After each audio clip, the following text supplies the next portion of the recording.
Hello everyone, and welcome to my The Bold Fans channel. I hope everyone is having a wonderful day. Before we begin, please hit the subscribe button and give this video a thumbs up. Sheila stood at the cliff's edge, the wind blowing her dark hair across her face as she looked down at the churning sea below. The sky was a bruised gray, heavy with the promise of rain, reflecting the storm that had been gathering within her for years. Her hands trembled, not from the cold, but from the burden of memories she could no longer bear. The world seemed too narrow, too cutting, and too cruel to contain her sadness any longer. It had not always been like this. Sheila used to fill rooms with laughter, and her grin could brighten even the darkest corners of her little Los Angeles apartment.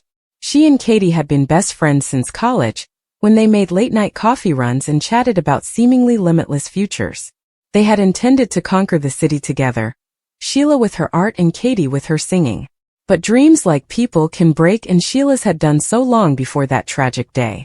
The danger began subtly, like a crack in a glass that goes unnoticed until it splinters. Katie's triumph occurred first. Her genuine and soulful compositions attracted the attention of a producer at a local open mic. Within months she was signing a contract, her voice ringing across city radios. Sheila was proud. How could she not be? She'd been there for every lyric scrawled in notebooks and chord strummed on Katie's tattered guitar. But pride has a way of dwindling when your own ambitions falter, and Sheila's vivid and chaotic paintings never received the same attention. Galleries rejected her art, describing it as too raw or lacking focus. She continued to paint, but each rejection seemed like a piece of her soul was chipped away. The space between them increased.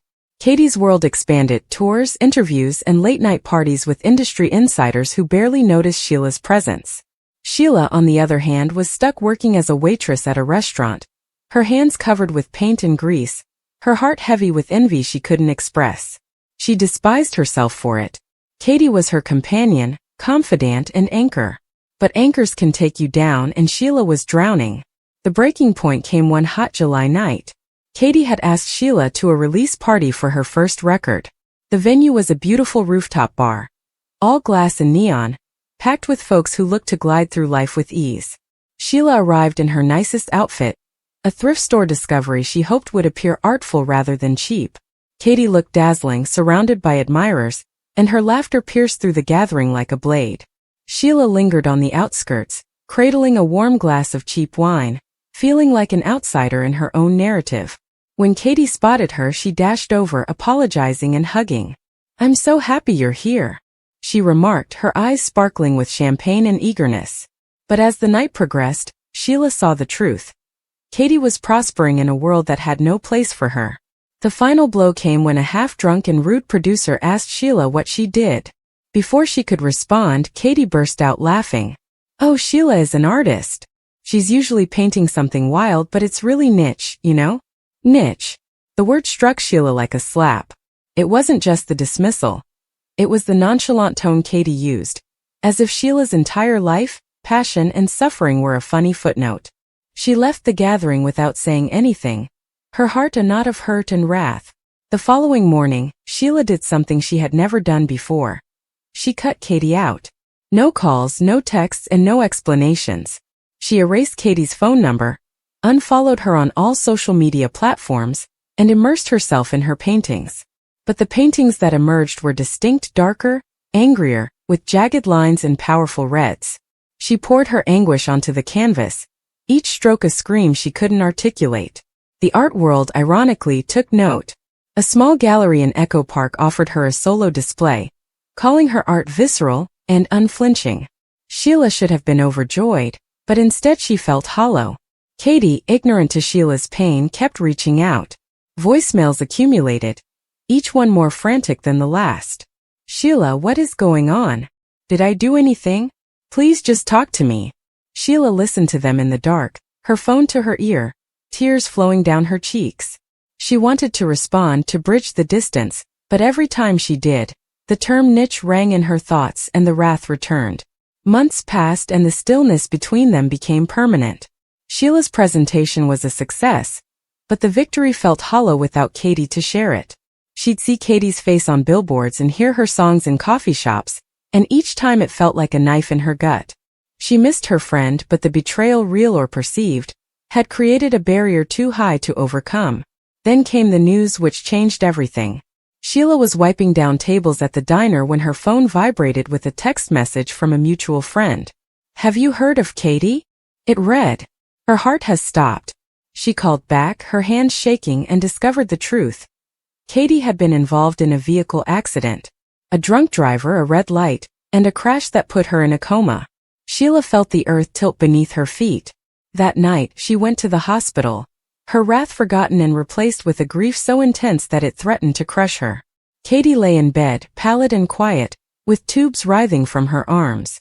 Sheila sat beside her, holding her hand and mumbling apologies into the antiseptic air. "I'm sorry for pushing you away. I apologize for allowing my pride to win. Please wake up, Katie. I need you." Days passed into weeks, and Sheila remained vigilant. She took sketches to the hospital, depicting Katie as she remembered her. Colorful, laughing, and alive. She told her about their old dreams, how they sneaked into a concert and danced till dawn, and how they promised to always have one another's back. But Katie didn't move. The physicians were polite but direct. The prospects of recovery were poor. Sheila broke down one night while alone in her hospital room. She yelled at the walls, the universe, and at herself. She had lost Katie long before the catastrophe, and now she may lose her permanently. The guilt was unbearable. She'd let jealousy and hurt destroy the one person who meant the most to her. She reflected on how many times she could have phoned, forgiven, and been the friend Katie deserved. But she hadn't, and it was too late. Bill, Katie's older brother, discovered Sheila the next morning, cuddled up on the chair next to Katie's bed. He'd always been a quiet presence in their life, a dependable hand who repaired their broken sink or drove them home from the bars. But now his face was marked with pain. "Sheila," he whispered, his voice low and harsh, "you must let her go. She's not coming back." His comments shattered Sheila's fragile hope. She wanted to argue, to shout that he was wrong, but the truth was in his eyes, and Katie's chest remained motionless. Bill sat down with her, and for the first time they spoke, not as Katie's friend and brother, but as two people united by sorrow. He told her about Katie's troubles, the pressures of fame, and the loneliness she kept concealed beneath her smile. Sheila admitted her own failures, envy, and regret. They grieved together, their sadness serving as a bridge where their bond had before been a wall. When it came time to say goodbye, Sheila put one of her sketches, a depiction of Katie laughing, on the bed. She kissed her friend's forehead and whispered, "I love you. I'm sorry." Katie shut off the machines and went away, leaving Sheila with an unfillable void. Sheila spent the months that followed painting, not for exhibitions or accolades but for herself, Katie. Her work became an homage, with each painting representing a memory, regret, or love letter to the buddy she had lost. The art world dubbed it her breakout moment, but Sheila wasn't interested. She painted to survive, to keep Katie's spirit alive, and to make sense of a world that seemed brutally unfair. Sheila relocated to a little house on the seaside, where the sound of the waves drowned out the clamor of the city. She walked the cliffs every morning, sketching the skyline and yearning for serenity. Some days she imagined she could feel Katie in the wind or in the way the light hit the ocean. Other days, she only felt the anguish of her absence. Sheila and Katie's narrative did not involve spectacular gestures or dramatic reconciliations. It was a quiet, heartbreaking story of love and loss, pride and remorse, the tenuous links that keep us together and the decisions that rip us apart. Sheila would take Katie with her at all times, in the lines of her sketches, the colors of her paintings, and the still spaces where laughter once sounded. And as she stood on that bluff, the surf screaming below, Sheila whispered one final promise to the wind. "I'll keep you with me, Katie. Always." The sky above Los Angeles was dark with a raging storm, a kind of weather that appeared to mirror the upheaval erupting within the people who lived there. Katie had felt for years that she had finally found serenity in her tumultuous existence. She had her family, her resilience, and her silent courage. But when Sheila returned, all of that stability crumbled, like glass splintering under strain. Not only had Sheila always been dangerous, but she also understood just how to pierce Katie's heart. Katie had fought many battles before, but none were exactly like this. The wounds from her previous fights were unseen but profound, woven into the fabric of her spirit. Katie felt something inside of her crack as Sheila lashed out at her with words sharper than blades, accusing, insulting, and telling twisted facts. It wasn't an obvious wound, yet it hurt more than any physical strike. Sheila's attack was not motivated solely by wrath. It was intended to deprive Katie of her dignity and hope. Every line was carefully chosen to remind Katie of her faults, failures, and fears, which tormented her when she was alone. Bill learned about it later, and his rage was like fire. He had warned Sheila previously, telling her to keep away, and that there would be consequences if she dared to destroy the fragile lives of those he cared about. However, even the most powerful warnings did not always reach those like Sheila. She thrived on devastation. Katie was left in the ruins, fighting to hold herself together while Bill's rage ripped through the city. Katie sat alone following the confrontation, her hands quivering. She tried to remember what had happened, but the more she thought about it, the worse it hurt. Sheila's eyes were wild, even pleased, as if seeing Katie shatter had given her pleasure. Katie, who had always worked so hard to be tough, had no defense this time.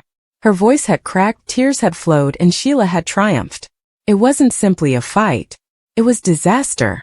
The loneliness that followed was awful. She wanted to reach out to someone, to contact a friend, to hear someone tell her she wasn't as worthless as Sheila made her feel. But shame kept her quiet. She had been through so much, she told herself.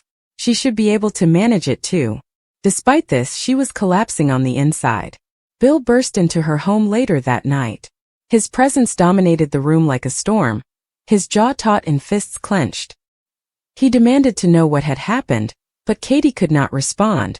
How could she describe the humiliation that stays in your bones? How could she express how Sheila had stripped away her strength and revealed her deepest fears? Katie just shook her head, her eyes crimson from crying. Bill did not need her remarks. He could see it. He could feel it. And his warning to Sheila was never more serious. He once threatened her that if she ever tried to injure Katie, he would make sure she never had the opportunity again. Now he meant it with all of his being. But no amount of wrath could erase the damage that had already been done. His admonition, no matter how loud, could not mend Katie's heart. Katie spent the next few days in silence. The house appeared to be more empty than usual, as if Sheila's poison had stolen the warmth from the walls. She attempted to resume her routine, making coffee, folding clothes, watering the plants, but nothing felt the same. Even the tiniest things felt burdensome. Every time she closed her eyes, she saw Sheila's face and heard her voice mocking, insulting, and tearing her down. Katie knew Sheila had been unkind to others before, but this attack felt personal, as if Sheila had been waiting for the right opportunity to strike. What upset Katie the most wasn't the words themselves. It was the understanding that a part of her had believed them. Sheila had pressed against her flaws, reminding her of times when she wasn't strong enough, when she let others down, and when she wasn't the woman she aspired to be. Those realities, no matter how warped, had always existed within her. Sheila had simply brought them to light. Bill stayed close to her, hoping to protect her from further injury. However, love alone cannot always prevent grief from spreading. He spoke with fire, promising retaliation, and vowed that Sheila would pay. Katie, on the other hand, had no desire for vengeance. She wanted peace. She desired the quiet power she had lost. She wanted to feel like herself again, but she wasn't sure how. Katie sat in the dark one evening, tears streaming down her cheeks, while the rain hammered against the windows outside. She reflected on her life, all the time she had pulled herself up and survived when she felt she couldn't. This time, though, things were different. It wasn't only about survival. It was about trust. Believe in herself. Believe that she was more than Sheila's words. And in that silent moment of loss, she wasn't sure she still had it. Bill discovered her sitting like that and wrapped his arms around her. He promised her he would fight for her and never let anyone tear her apart again. Yes, his voice was angry, but it was also soft, a desperate attempt to save her from sinking further. Katie leaned against him, yet she felt a hollowness inside. The wound ached despite the presence of love and support. The days turned into weeks. Sheila did not apologize, she never did. She relished in the chaos she created, moving on while Katie was left to pick up the pieces. And while Bill's warnings were louder, more public, and more explosive, they could not undo the damage already done. Katie traveled through life with a shadow on her. People noted the dimness in her eyes and how her laughing did not come freely. They didn't know the specifics, but they could feel the weight she carried. She assured herself she would recover in time like she had before, but some wounds do not heal the same way. Some remain gaping, throbbing, reminding you of the day someone chose to demolish rather than build. Katie still tried. She got up every morning and faced the day, even if it hurt. She let Bill hold her while she cried. She mumbled prayers in the silent hours, pleading for strength she wasn't sure she possessed. She kept going, not because she felt powerful, but because she didn't know what else to do. Sheila's violent attack had left her disfigured, but it had not destroyed her spirit entirely. Katie realized deep down that she was more than Sheila's nastiness. She understood that her worth was not defined by someone else's fury. And while she wasn't ready to believe it completely, she clung to the hope that one day she would. For the time being, she will allow herself to grieve. She allowed herself to feel the anguish, brokenness, and ache of betrayal. Because sometimes the only way to get through the agony is to quit pretending you're okay. Sometimes the most courageous thing you can do is confess you're not. So in the heart of Los Angeles, as the storm outside faded, Katie sat with her sorrow, waiting for the day when the light returned. However, Katie discovered that mending was never a linear process. Some mornings she awoke with a gleam of strength, almost telling herself that Sheila's comments had lost their power over her. She would stand in front of the mirror, straighten her shoulders, and remind herself that she was more than her sorrow. However, by dusk, when the silence of the house set in, she felt herself unravel all over again. The silence seemed to echo Sheila's voice, bringing her back to the moment of attack. Bill attempted to fill the silence with love, but he too carried his own pain. His rage toward Sheila filled him, but he couldn't show Katie how helpless he felt. Every time he looked at her, damaged but determined, he was reminded that some wars could not be won with fists or warnings. Some wars raged within the heart, and no matter how much he wanted to fight for her, this was Katie's battle. Katie knew she wasn't completely alone. Bill's presence, even when words failed, was a thread that kept her connected to the world. And in that delicate link, in those small reminders that someone still believed in her, she found a cause to keep breathing and hoping, even if hope seemed impossibly distant.